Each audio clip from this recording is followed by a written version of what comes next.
Can anyone catch them, do you think? Yes, of course.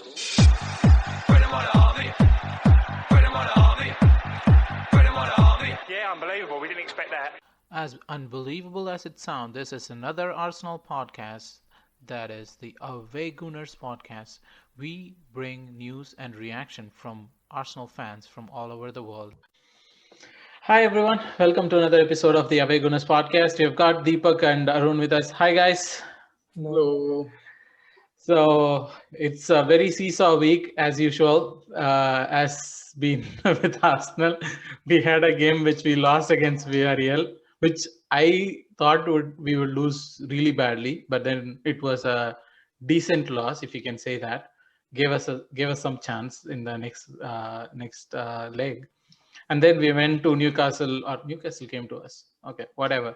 But that was an away game for us. Yeah, okay, yeah, whatever, right? It's a 17th place game, 17th place team game. So, yeah, but it was a very smooth game, like nothing big or nothing groundbreaking that happened. So, we could talk both games. But to start with the Villareal game, Arun, going up against Emery, what were your thoughts? Very good evening after all, was it? Good evening. It wasn't a very good evening. It was a very bad evening. It could have been worse evening, but it was a manageable evening. So I would still say it was a good evening. Yeah, it just showed like how like Emery is good at a few things, and this is one of them. Like playing in the Europa League.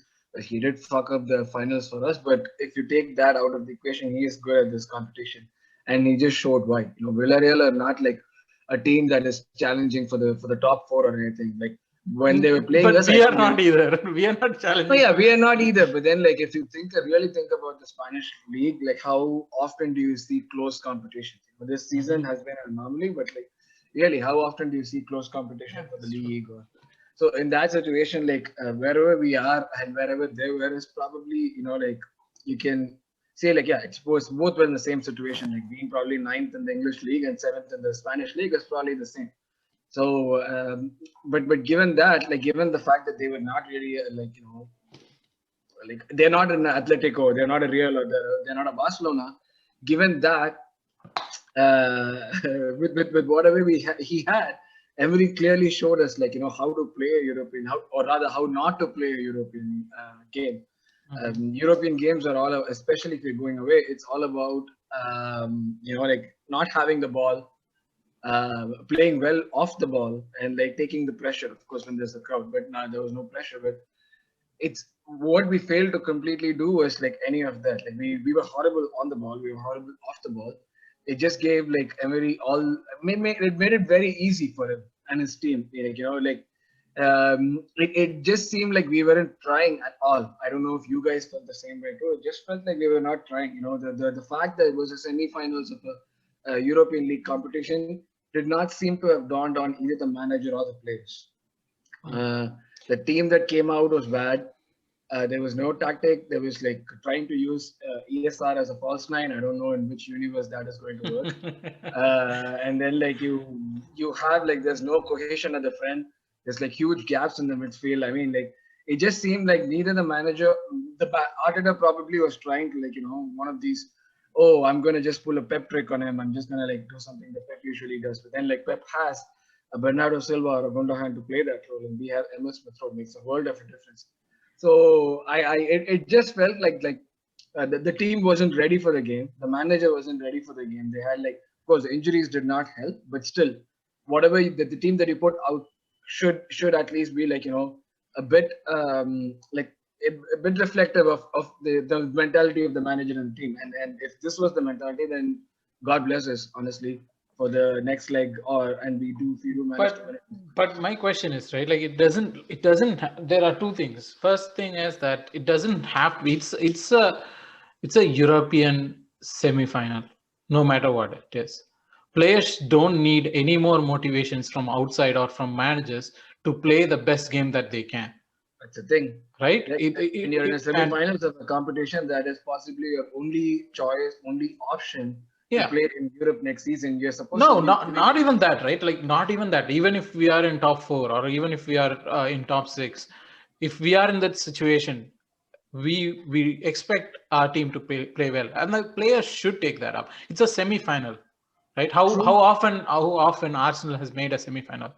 Not just European semi-final, any semi-final for that matter. FA Cup. We have made semi-final the last 3 seasons. Actually, we went to finals. Yeah, and but go to final this season as well. but the problem is, right?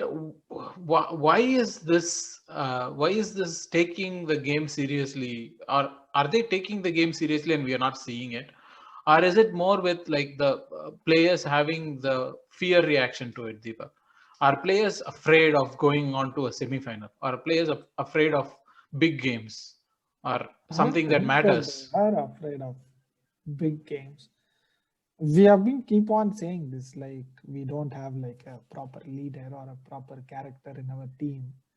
But all these youngsters, I thought like they are like fearless and they would like take upon anyone who comes against them. But I didn't see anything in the first leg. Maybe it's due to the tactics like which we played. It's an unfamiliar system which we played. But we had more than a week, almost more than a week to prepare for that game, right? We played. That's on like that should be on like not exactly on the play. Like if the blame should be on both the players as well as the managers. Whatever they like practiced in the practice session, it didn't like. I don't know what they did actually, because it was like that they played in the first half. At least the second half was okay. And yeah, maybe it was okay because of that idiot who got a red card and left. So it's like it's more up to the, like I would say, up to the tactics as well as like the personnel who started the game. Like most of the players who started, they weren't in their, like, let's say like their favorite position. ESR never played a false nine. Yeah. I've never seen him playing a false nine. Like it made no sense for me because like you said, Deepak, like if they did try these things in training, like how could it have been a success? If it did become a success, who are they playing against in the training? Like was it 11 on 11v11? You know, I just couldn't understand. Like if that system indeed succeeded in training, then the 11 that were probably playing against them during these training games have to be kicked out of the club. There's no way that this system should have succeeded. But also the comment from Arteta after the game, right, where he said that that the plan went out of the window because they scored within the first 5 minutes. What kind of a plan goes out of the window after first 5 minutes? Don't you make a plan if they score? What is our reaction? Yeah, that's Shouldn't that like, be the plan? He's like basically saying like the plan like is out of the window because they're panicking. Like they are not like, they don't trust. That's what I feel. If he says like the plan went out of the window, basically he's saying I don't trust the players or I don't trust the system which I put out, which is like very bad. So I thought he was good at press conference. I cannot believe he said this. No, he did say that. He said that like after they scored in the first 5 minutes, the plan went out of the window. So I was very worried. He shouldn't be saying things like that. At least he should be good at press conference. Yeah, that's what like playing with this unfamiliar like thing. Like let's say he wanted to pull up but Pep has been playing the false nine for like last like 20-30 games. He has like a striker of Aguero caliber on the bench and he's still like playing. So they perfected that system and like they are like still doing that. But we played just one game, as you said, like against that two City with City, Willian. and we played Willian. And then like a semi-final, and we do start ESR as a false nine. That was like stupid from Arteta. First, he is not like. But what other options we had, right? Like we had Martinelli. We had Martinelli. We had Pepe. You know, you could have even started Pepe there. Like you know, when the starting lineup came up, I thought it was Pepe at number 9. Yeah, I thought it was Pepe too. I didn't think it was false nine like with ESR. I thought it was a proper, you know, like running striker with Pepe. Pepe has pace and Pepe like he can dribble, like even though he falls over every time, but still he had the pace to trouble them. I don't know why he was put on the left and ESR. Yeah, ESR is like so small. He cannot hold the ball. He cannot like win headers, or he cannot like do anything. Even if ESR played as false nine, there weren't any support from Pepe or Saka. They were just keep on hugging the sidelines. They could have just cut inside and given him options. That wasn't also there. It was like completely a poorly planned tactic from Arteta. But also for me, the concern was that we know what Emery does, right? He plays with the wingers. He even in that game we saw that he never goes through the middle. The middle is not his place of attack. And we had ESR, who's a midfielder, even though he played as number 9 or whatever. We had Odegaard in the midfield. We had Ceballos in the midfield. We had Partey in the midfield, and even Pepe and Saka were coming into the midfield. But yet we didn't have any midfield dominance over them. Yeah, because what let's say like Parejo, he's like I feel he's the most underrated like Spanish player. He literally never gives the ball away. He like ran rings around like Ceballos and Partey in that first half. So plus like as I said, we started Ceballos. He's like fit for nothing. And then Arun actually loves Ceballos. yeah, that's what like even though we had like more. You're telling me that you guys don't love Ceballos? Would say not to love. No, but my concern is that, right, like in this whole situation, I mean, he got his red and everything, but yeah, even it's not just him. Like every single one of them didn't play up to their potential that much. It wasn't just Ceballos. Partey was awful. yeah, except for the last pass where he went, he did the whole like, Aubameyang. We expect more from him. Dominate the midfield and do something more. Not just every time I see Partey, it's not just his shooting. His passing has been like very bad, like this entire season. He wins the ball very well, and then right away he gives it back to them. Then what's the use of winning the ball?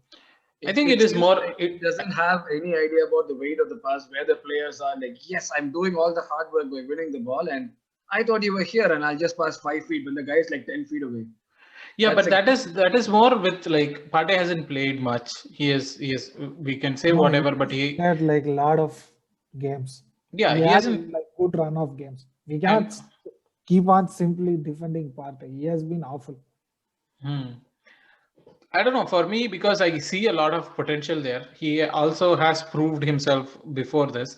So I feel it is part of the problem is that he doesn't understand his teammates. Especially, it is very difficult with the. As well. But Arun, coming back to Ceballos though, right?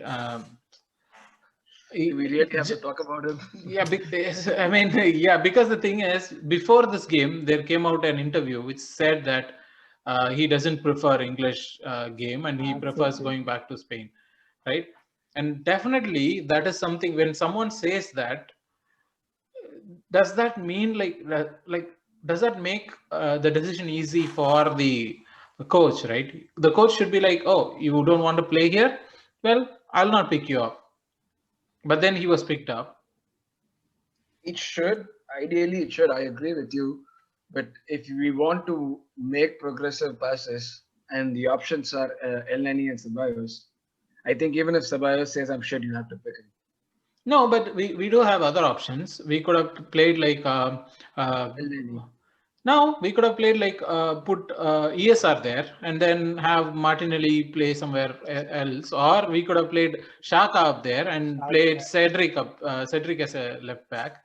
We did have options. We didn't have to take Ceballos in, and especially after like the first half where he got this yellow card, and then Arteta comes up and says that, oh, we were talking very.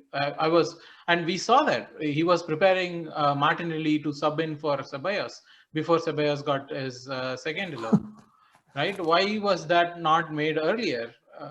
I mean, and also like, I don't know, it doesn't feel like a good fit with Ceballos, right? He has been with us for 2 years. It never has. It never has. Like, if you put out a highlights reel of Ceballos, 20% of it would be maybe good things. The remaining 80% is going to be all of the shit that he's done. Like, he's fucked up numerous times. but like he's someone who's supposed to convince people at a club like Real Madrid that he's good enough to play for them. Yeah, that is the most confusing part of it, right? If he's not fit to play the Arsenal way or Arsenal team that is right now languishing in the 9th and 10th spot, what is his idea about going back to Spain? Is he expecting like to be represented or to represent Real Madrid? How is He Probably will not get Real loaned Madrid. out. Yeah, like it makes sense what he says because it's like the physicality and the closing down. He doesn't have time on the ball, and when you're not too good and you don't have time on the ball, then you are going to struggle with the physicality and the pace of the league. So I'm really not surprised with what he said. He's just like confirmed what we've been saying about him all season for a couple of seasons now. So I see him like going back, maybe not playing for Real Madrid, but one of those teams in the Spanish league in the La Liga. That's where he'll play. And honestly, I'd be really happy if we do not extend. And after this, after what he said, if we do extend his contract, we do extend his loan for one more season, then we deserve everything that's gonna come to us next season. Honestly, like if we do extend his contract, then we definitely deserve. That will be the end of Arteta. Ceballos will destroy him if he extends that He has contract. destroyed already 2 managers, I think. I mean, Arteta is almost on the way out for me right now. No, If he doesn't, I just read something today that Stan is like firmly behind Arteta, the KKC Yeah. and Arteta that no, he's going. I'm not saying that he would be sacked. I don't think so. I don't think even if it's us fans who think that yeah, if he doesn't win the Europa, he's going to get sacked. But I don't think it's going to happen. They have invested in him. They have made him a manager. They've let go of almost all the people up top, apart from Vinay and Edu. So they are going to be. I'm just saying, like, I cannot give Arteta any leeway. I am giving right now that leeway I wouldn't be able to give it to him if he continues this He trajectory. has 10 games at the start of the season. 10. That's it. but Deepak, regarding Shaka, right? I mean, Yeah. he has been doing a decent job at left back, but that's not his position, and Yeah. and I'm pretty sure that the next game he's going to play there. Yeah, that's what I don't get it. Like, why are we like taking out our best midfielder and putting him in his position, like which he's not good at? He's Again, not good at. Fabian Delph from Pep is what comes to my mind. And what Fabian Delph, they had so many midfielders to like in the midfield. We don't have anyone to play in midfield, and why you like remove your best midfielder and play him in that position? He's not good at tackling. He cannot like run against like a different, like let's say a winger, quick winger. It is not his pace. And so why do we even play him? We have Cedric. He does a decent enough job. Right now, we are not getting any output from Shaka on the left side. He doesn't come forward and like cross the ball or do anything. So if you want to do that, just put Cedric there and ask him to stay back and do nothing. Bring Shaka. That's what Shaka is doing as well. Yeah, that's what. So like, so but then we are losing the midfield option, right? By taking him out, it's not that we are doing something. The entire like I feel like still Shaka is our main like the main part of the puzzle. He ticks our everything what we do if Luis is not playing. So if Luis plays, still I don't believe like Shaka has to be in midfield. For one thing, we have to play better, and he complements Partey well.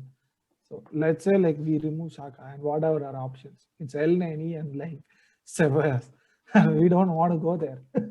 No, I still don't understand that part, right? Like, why are we not trying, say, Odegaard or say ESR on that role that Ceballos does, right? Or even a midfield partnership of them, right?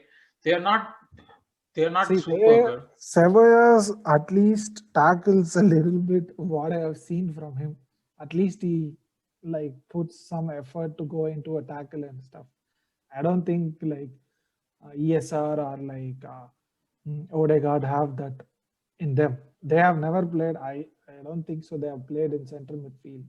And whatever I have seen till now, they don't have that enough stamina to cover the entire offensive side and defensive side. So that's maybe what is in Arteta's mind. So his best option is to shut up and start Xhaka and midfield and play Cedric. That is the best team he can put forward. And if he's not doing that, I don't think so. We will win 1-0 or whatever. So if he starts his best team, this is what I feel. We have to start Aubameyang. He's fit now. Yep. And then start Saka and what? If Pepe? You don't want to play Saka in the left back, he plays better.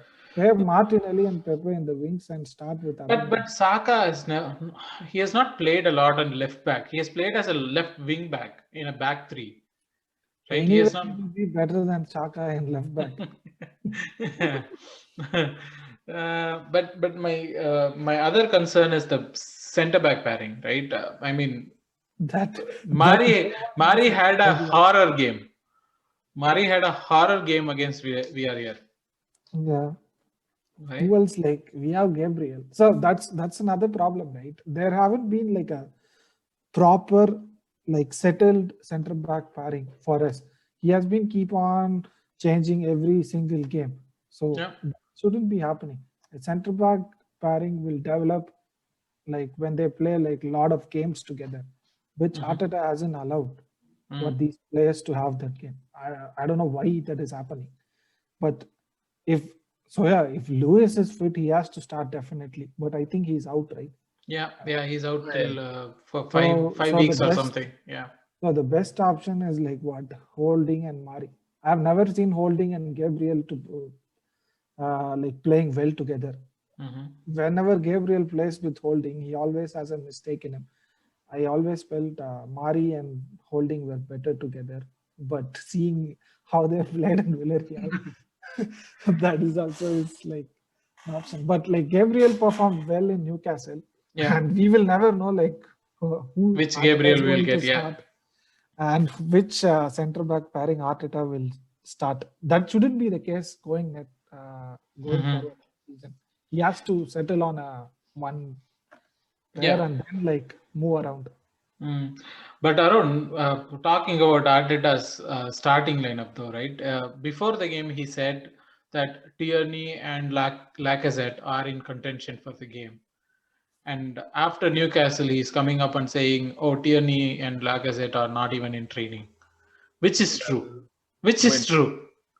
I would say they are in training because there were some photos that I saw today which showed that they were actually back in training. So I would like to believe that, given that we only have 2 more days for a very important game, I would like to believe that they are out in training. Simply Arteta is playing mind games with Emery. Why do we have to play mind games with Emery? We are not playing Barcelona or whatever fun we City. Make of Emery, he still has a good pedigree in Europa League. So no, actually, mind games. That is one of the things, right? After they scored the second game, I looked at Emery's reaction. Even I think Ars blog mentioned it. I think they mentioned that he has a pained reaction after the second goal.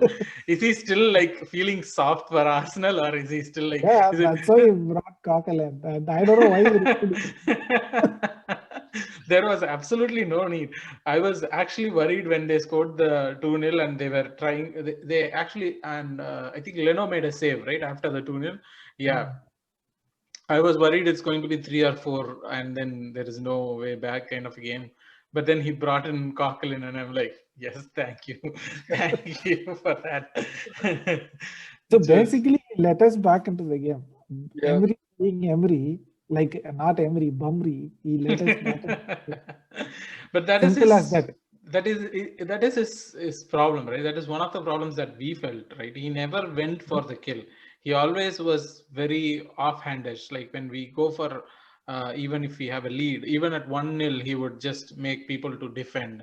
Yeah, that's what if you remember, they did against Barcelona, PSG. They could have easily finished off that game. And they sat back and they let, even though referee helped a lot, But still, Talking about PSG, though, they are out today of the yeah, I'm Champions League. happy. Yeah, I'm happy too because it was Pochettino, so I'm like, fuck No, off, I don't, Pochettino. because I don't like Neymar. It's just hype and nothing else. True, very true. I've just like if he was supposedly the third best player on the planet, then he should have at least done more. Then he should definitely be doing more than like what he's done. But yeah, they didn't have a good game. But the one thing I was mentioning to Deepak Arun before this was that how Manchester City wins the ball, right? They don't go for hard tackles. They just go and push you, nudge you, and take the ball out of your feet. And I was just mentioning to Deepak that I hope that Arteta learned that from Pep, if not for anything else. The thing is, Arteta learned everything. The thing is, we don't have that kind of players to That's true. implement that stuff, and we cannot buy that much players. Like you see, like Pep, like has like whatever he wants, he can get. Whoever he wants, he can buy. That thing is not there with Arsenal. So Arteta has to adjust towards that. He cannot like blindly implement whatever Pep does and like expect like what hell they need to play like Gundogan. That's never happening. But one thing that I have come to realize with Arteta is, I mean, we have never seen up close a coach who has started his first managerial job.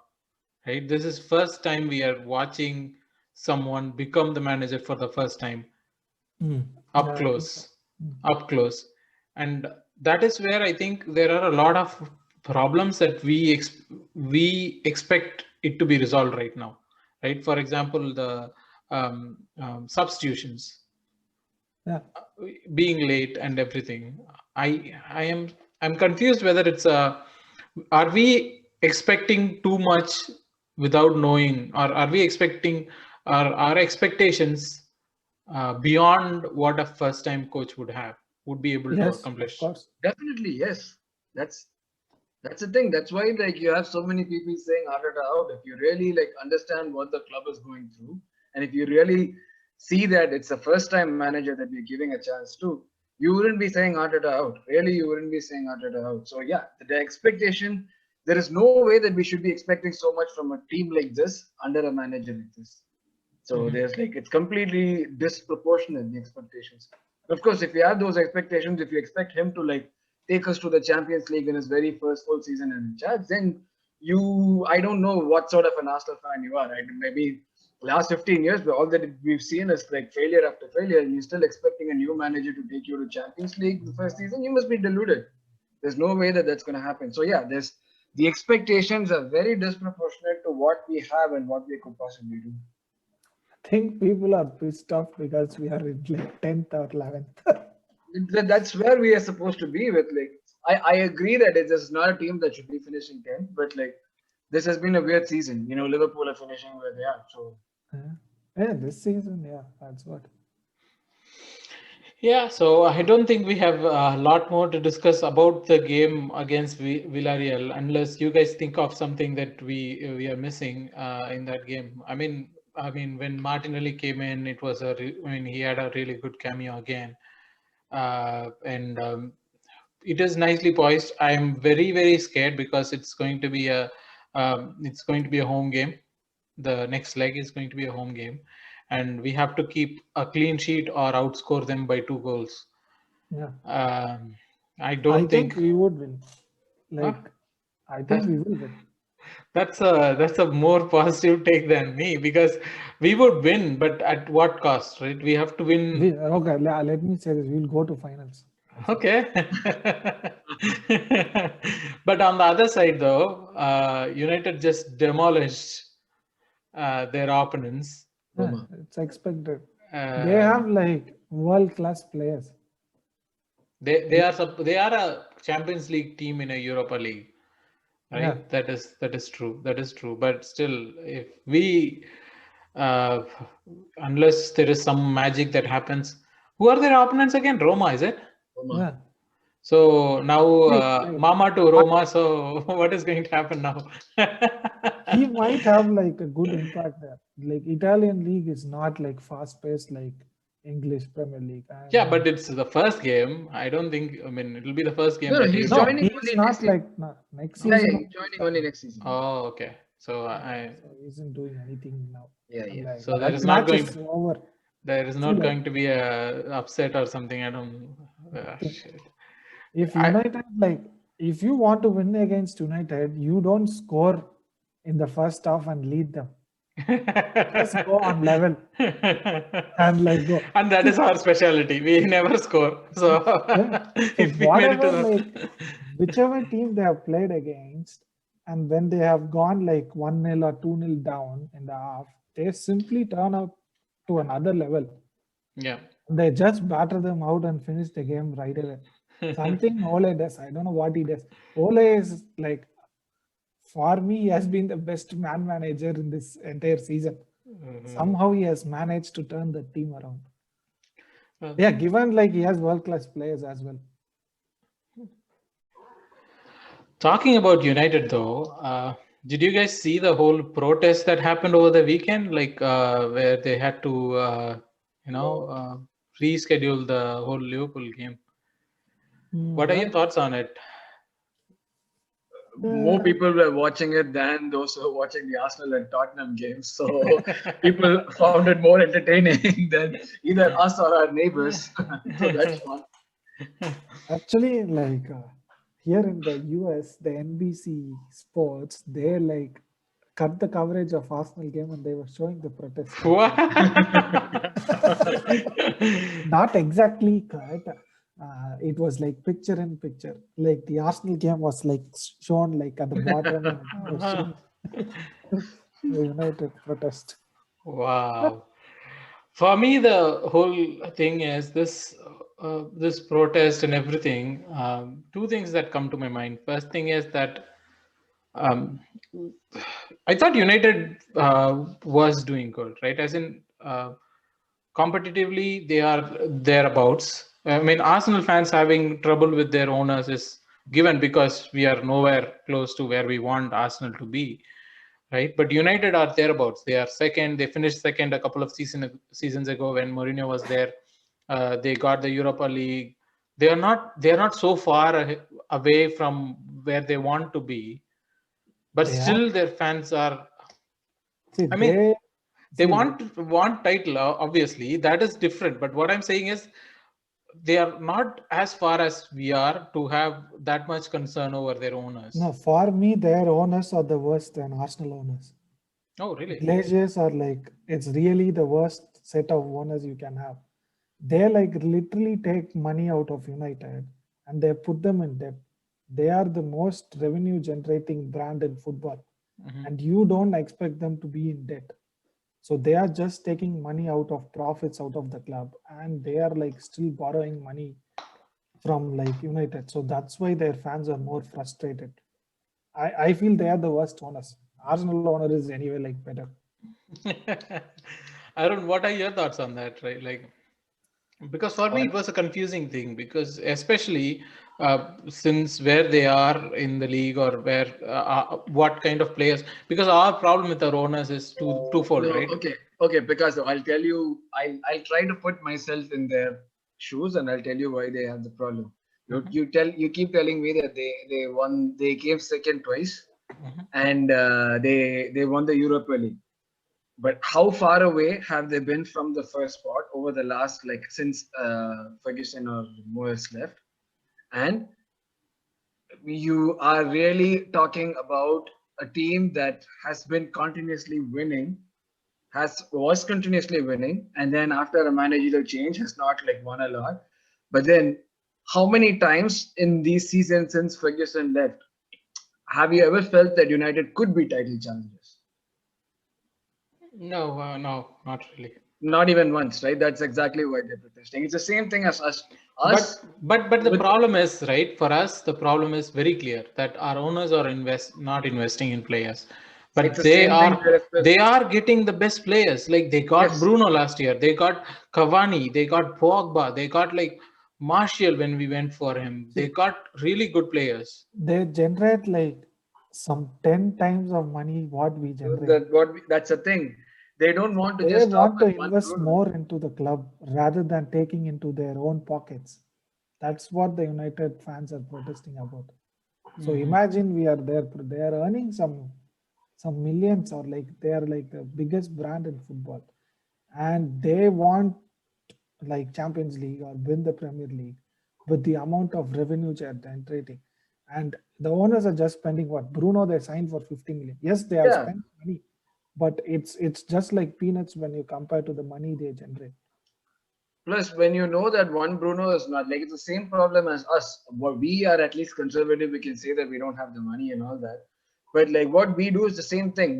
When we need like 3 or 4 really good players, we just sign one, and three or sign the other 3 or 4 to be shitty people. So as a result, what happens is, even though there's that one guy doing good things for you, these 3 or 4 people are going to bring everything else down. That's what they've been doing. In one transfer window, a team like United needn't have just stopped with Bruno when they know that they have other deficiencies and they could possibly buy other people. It's not like us where we have to like sell to generate money, and the owner is firm in his stance that he won't like give us any money. Every time the war chest that we keep hearing about, which ranges anything from 50 million to 200 million, is very virtual. It's more virtual than Bitcoin, if you can actually think about it. Bitcoin at least has some value. So when we have owners and we complain this way, those guys who are generating way more money, and the owner has never said anything like, I'm not going to be spending money. They spend money, but they just don't spend it on the right place and at the right time. Plus, when they took over the club, they weren't in debt. They were like a profitable like empire. Now they are like in lots of debt, which were like due to the mismanagement of the owners. They take a lot of money. Let's say they take like 400 million and they just like spend like 100 million. So that's what they don't want. They just want them out. For me, they are the worst owners, followed by Arsenal. It's a lot to do with. I hate to bring that See, again, but it's imagine like Stan like takes lot of money out of Arsenal and puts it into debt of like some 700 million. There will be like there will be burning of the stadium down and like problems. AFTV will have a field day with everything that happens. That's the thing, like the United protests have shown us that fans are capable and can do things like this. And though I am like not fully on with the fans, like before a game, before like a huge game like United Liverpool, you don't go and do those things. You're just distracting the players more and more if you're doing it on the day. But that is the whole point, right? Because it is the whole point, but I really don't know if that is the way. Going onto the pitch, I don't know if that is the way to protest, But this is something definitely like is possible and could likely happen at Arsenal as well. But also, one more question I have is why now, right? Because I mean, I understand the Super League pissed people off and everything, but this is a very like imagine, right? Like right now, United has the best chance to win Europa League, to finish second in this league, right? Why now? Why now is the question. They know that Liverpool game is inconsequential and they have already won the tie against Roma. It wouldn't affect players in any way. So maybe that's why they thought, but I know like Liverpool game is the biggest game in the calendar. But maybe they wanted to prove a point saying that enough is enough. We need you out. They had to show like somehow like you guys are like you have crossed the line with the Super League and we want you out. They needed to show that somewhere. Yeah, as Arun said, I also like don't like the way they went and destroyed the pitch, as well as they broke some equipments and things. So which it's like basically hooliganism. So But how did they get into the stadium is what I'm concerned about. Is that an inside job or something? Like someone was like, definitely. Sounds like just go in, like, I'll let you in. Maybe that stewards were like some staunch United supporter. Like, here we go. But jokes aside, though, our game day, since we were talking about it, about Newcastle, though, there were a couple of things, right?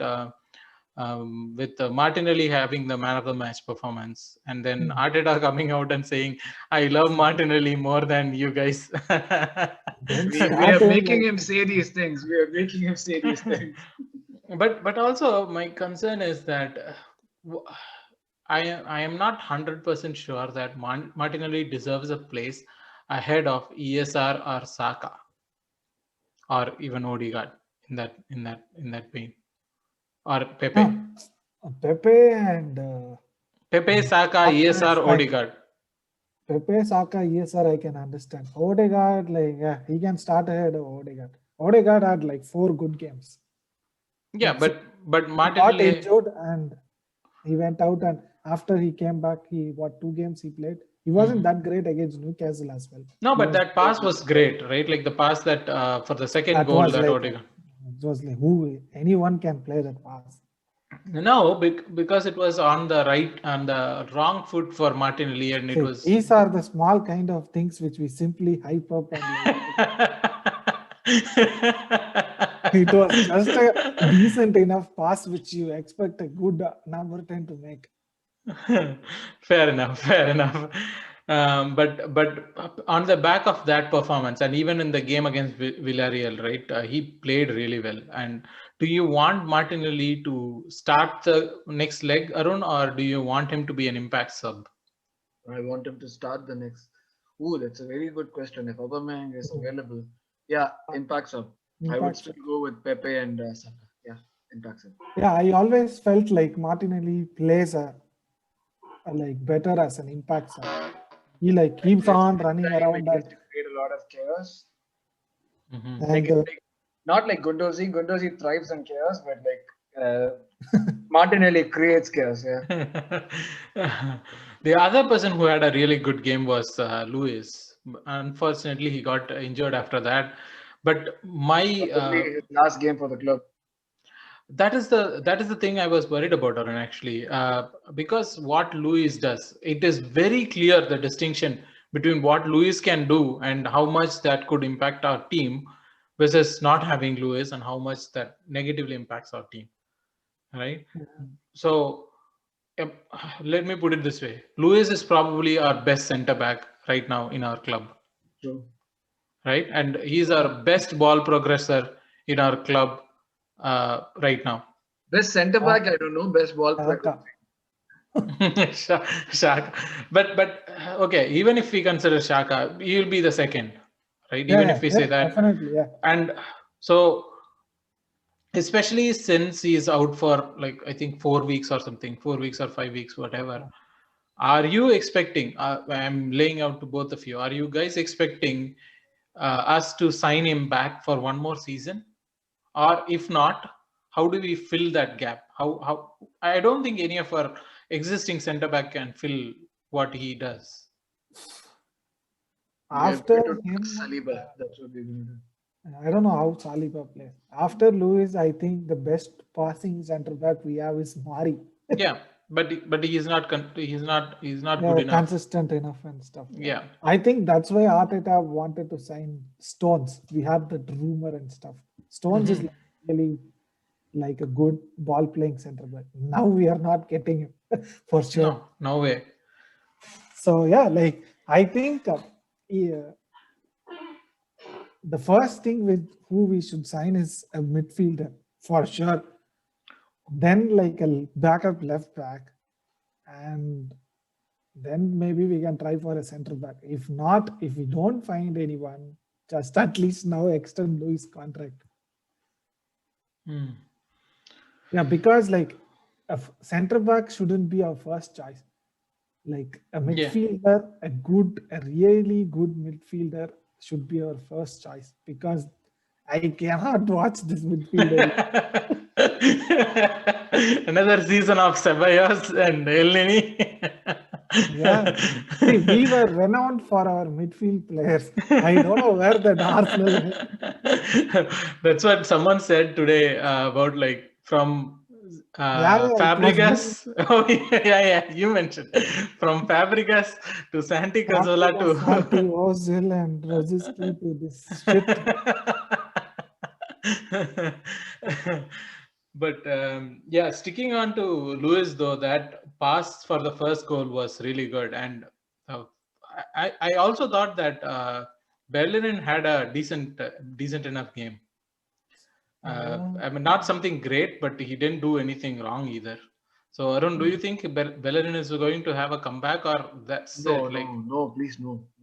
It's enough. He's It's enough. finished. I know he's like been with us since he was a kid, and it's like, all this talk of loyalty and all that.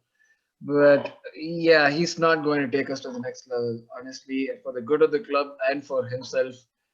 Uh, on like, if you really think about it, the clubs of the caliber of Arsenal, I don't think any other club at the same level would actually take him, unless like he's going to go to like PSG or something like that, where you really don't have to do anything and you're going to win the league. So yeah, for me, him at the top level is done, and he showed that time and again this season. So no, yeah, not for next season. I'm saying like for the next game. Do you want Bellerin oh, to start oh, or like okay, you meant come back in that way. Okay, uh-huh. no. Bellerin, or do you want to stick to Chambers for now? Yeah, I'd rather stick with Chambers. I trust him more defensively, even if he doesn't offer a lot offensively. I trust him more defensively. So. Actually, he is a better crosser than Bellerin. That is true.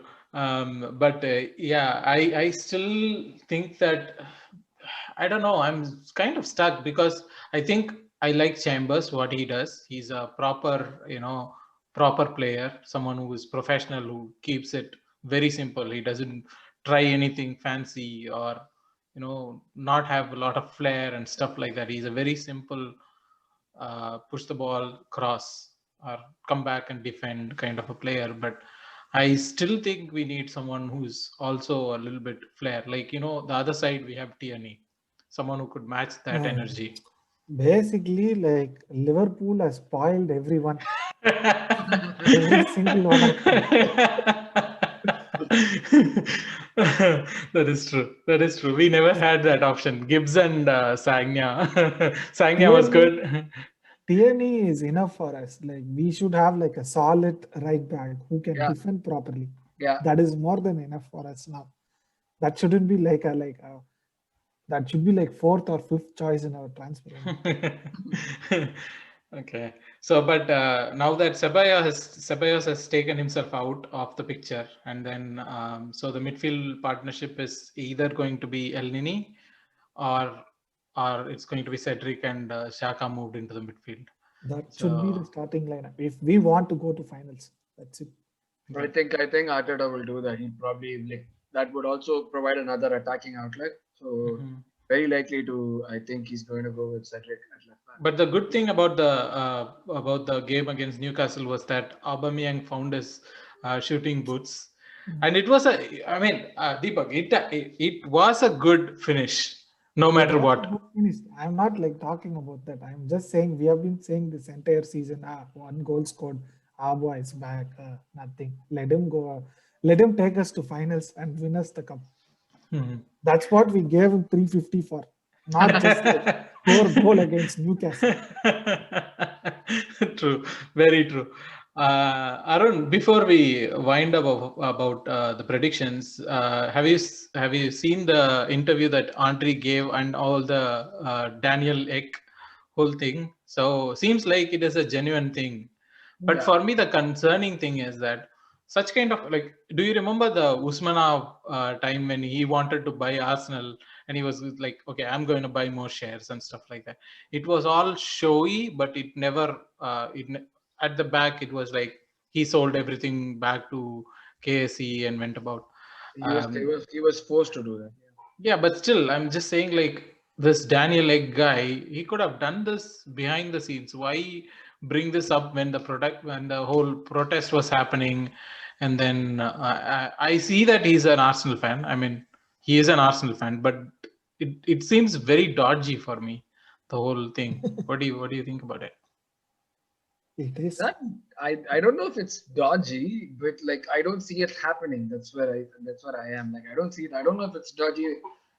I mean, like everything. The shit was hitting the fan. You know, like at that point when he came out and said the ESL was getting cancelled, the fans were like all angry. You're right. It could seem like very opportune, just to like use that moment to come out and say I'm gonna buy, and then maybe that could have led to an increase in Spotify downloads. I don't know. That is what they wanted. Subscriptions. So I don't know, but yeah, the timing was. It could also be seen as like a frustration of a fan like us who has the means to do something about the situation. So we can talk all we want, but like even if each of us pitches in $100, we're never going to get to the amount that is required to like even make a statement about a club like Arsenal. This guy, though he owns like an 8% stake, is well worth like 4 billion. So yeah, so that is probably like the way in which I see it as like that's the frustration of an Arsenal fan who has probably the means to like buy the club and run it as he pleases. But how will it be, Deepak, if he actually buys it, right? Just as an imaginary thing, if he buys it and then it's an Arsenal fan-run club, do you think it's going to make a lot of changes? No way. So like I don't know like where like he has to take out loan against Arsenal and then spend that. I don't know how it will like turn us profitable. We will become like United in debt, or like Barcelona who has some 700 million debt. So because like first of all we are not managed properly at the top with Edu and like making like some stupid investments. I don't know. I don't think so. This would work out. Basically, it's just free advertisement for Spotify. But he involved all our ex-players. Like he mentioned, and Andre mentioned the same thing, that Bergkamp was involved. I it's think just like marketing stuff and things. You get all the legends, like the fans will like listen to them. It's like it's a simple thing. I don't think so. Stan would first of all like sell. Yeah. And then I don't think so. This guy has like the enough funds. He said he has secured the funding to buy Arsenal. I don't know. But I don't think so. This is a good idea for us to sell to him.